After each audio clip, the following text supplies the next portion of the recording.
Apocalipse, capítulo 7.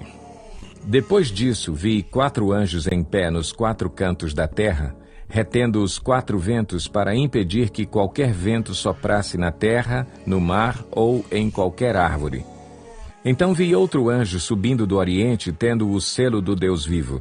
Ele bradou em alta voz aos 4 anjos a quem havia sido dado poder para danificar a terra e o mar. Não danifiquem nem a terra, nem o mar, nem as árvores, até que selemos as testas dos servos do nosso Deus. Então ouvi o número dos que foram selados, 144.000 de todas as tribos de Israel. Da tribo de Judá foram selados 12.000. Da tribo de Ruben, 12.000. Da tribo de Gade, 12.000. Da tribo de Azer, 12.000. Da tribo de Naftali, 12.000. Da tribo de Manassés, 12.000. Da tribo de Simeão, 12.000. Da tribo de Levi, 12.000. Da tribo de Issacar, 12.000. Da tribo de Zebulon, 12.000. Da tribo de José, 12.000. Da tribo de Benjamim, 12.000. Depois disso, olhei, e diante de mim estava uma grande multidão que ninguém podia contar, de todas as nações, tribos, povos e línguas, em pé, diante do trono e do Cordeiro, com vestes brancas e segurando palmas. E clamavam em alta voz: a salvação pertence ao nosso Deus, que se assenta no trono, e ao Cordeiro. Todos os anjos estavam em pé ao redor do trono, dos anciãos e dos 4 seres viventes. Eles se prostraram com o rosto em terra diante do trono e adoraram a Deus, dizendo: Amém, louvor e glória, sabedoria, ação de graças, honra, poder e força sejam ao nosso Deus para todo o sempre. Amém. Então um dos anciãos me perguntou: Quem são estes que estão vestidos de branco e de onde vieram?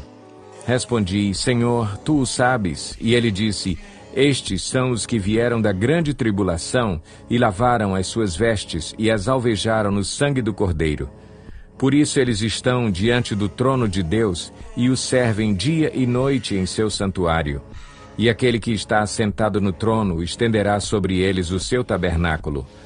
Nunca mais terão fome, nunca mais terão sede, não os afligirá o sol, nem qualquer calor abrasador, pois o Cordeiro que está no centro do trono será o seu pastor. Ele os guiará às fontes de água viva, e Deus enxugará dos seus olhos toda lágrima. Apocalipse, capítulo 8. Quando ele abriu o 7º selo, houve silêncio nos céus cerca de meia hora. Veio os 7 anjos que se acham em pé diante de Deus. A eles foram dadas 7 trombetas. Outro anjo que trazia um incensário de ouro aproximou-se e se colocou em pé junto ao altar.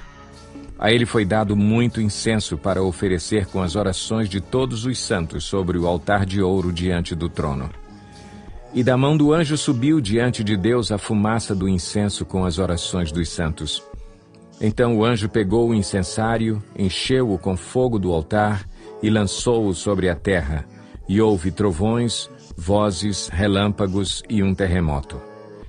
Então os 7 anjos que tinham as 7 trombetas prepararam-se para tocá-las. O primeiro anjo tocou a sua trombeta, e granizo e fogo misturado com sangue foram lançados sobre a terra. Foi queimado 1/3 da terra, 1/3 das árvores e toda a relva verde. O segundo anjo tocou a sua trombeta, e algo como um grande monte em chamas foi lançado ao mar. 1/3 do mar transformou-se em sangue. Morreu 1/3 das criaturas do mar e foi destruído 1/3 das embarcações. O terceiro anjo tocou a sua trombeta e caiu do céu uma grande estrela queimando como tocha sobre 1/3 dos rios e das fontes de águas. E o nome da estrela é Absinto. Tornou-se amargo 1/3 das águas e muitos morreram pela ação das águas que se tornaram amargas. O quarto anjo tocou a sua trombeta e foi ferido 1/3 do sol, 1/3 da lua e 1/3 das estrelas, de forma que 1/3 deles escureceu, 1/3 do dia ficou sem luz e também 1/3 da noite. Enquanto eu olhava, ouvi uma águia que voava pelo meio do céu e dizia em alta voz: Ai, ai, Ai dos que habitam na terra, por causa do toque das trombetas que está prestes a ser dado pelos 3 outros anjos. Apocalipse, capítulo 9. O 5º anjo tocou a sua trombeta, e vi uma estrela que havia caído do céu sobre a terra. À estrela foi dada a chave do poço do abismo. Quando ela abriu o abismo, subiu dele fumaça, como a de uma gigantesca fornalha. O sol e o céu escureceram com a fumaça que saía do abismo.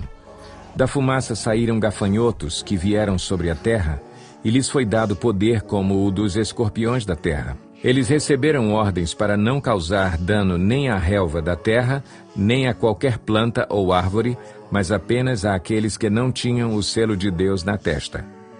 Não lhes foi dado poder para matá-los, mas sim para causar-lhes tormento durante 5 meses. A agonia que eles sofreram era como a da picada do escorpião. Naqueles dias os homens procurarão a morte, mas não a encontrarão. Desejarão morrer, mas a morte fugirá deles. Os gafanhotos pareciam cavalos preparados para a batalha.